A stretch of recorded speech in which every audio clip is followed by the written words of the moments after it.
Welcome back to our series where we are revisiting the invention of photography and the stories of the people who help make things happen. As this is part 9 of the series, if you missed the first episodes, you may want to pause this video and start from part 1. In this episode, we get something that was just what the doctor had ordered. James Cutting grew up in poverty on a farm in New Hampshire, but in 1842, at the age of 28, he patented a new type of beehive. Selling the patent was rather lucrative for him, and he moved to Boston. He did have a background in chemistry and glassware manufacturing.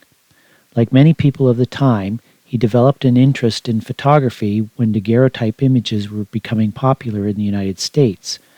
After tinkering around with the wet plate collodion process, in 1854 he was awarded 3 patents for his invention, which makes a collodion image look like a positive image instead of a negative. There is some dispute as to whether or not the ambrotype was named after Cutting's middle name, Ambrose, or from the Greek language meaning immortal impression. We'll talk a bit more about this process in a few moments. André Desardi was a French daguerreotype photographer who had also studied art. When photographs were invented, the upper class used to use them as calling cards that they would leave with people they had visited.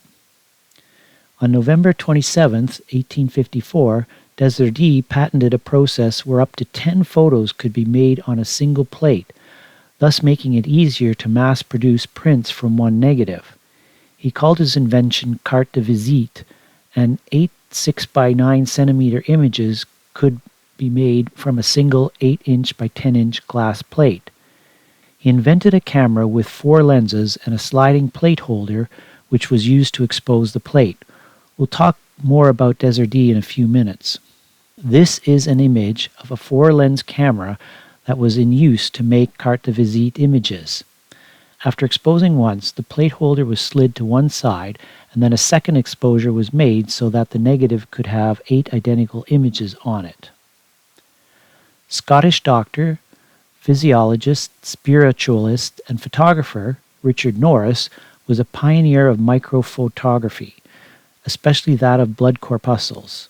In 1856, he invented the first dry plate collodion plate, and in England, he founded the Birmingham Dry Collodion Plate Company.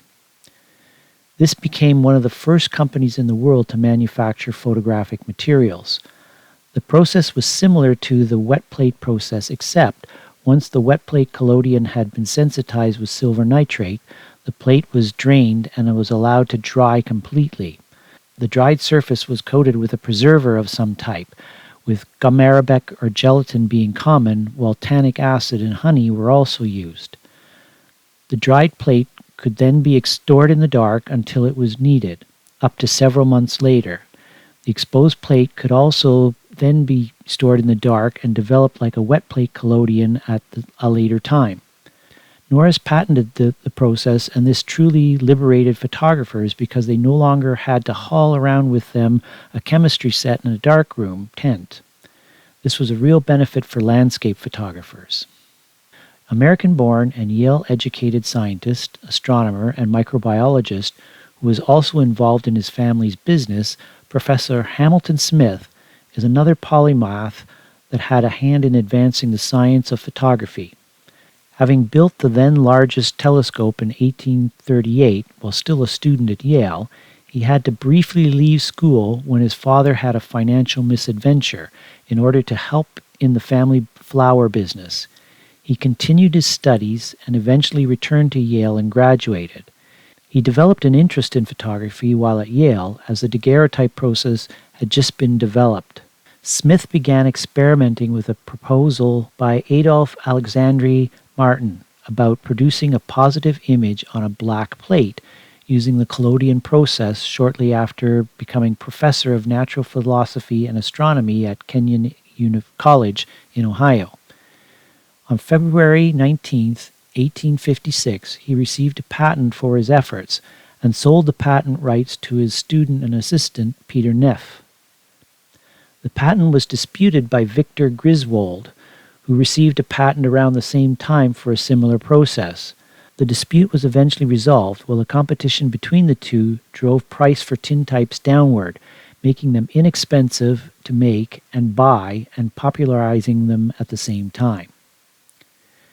These are the steps involved in making an ambrotype and tintype images.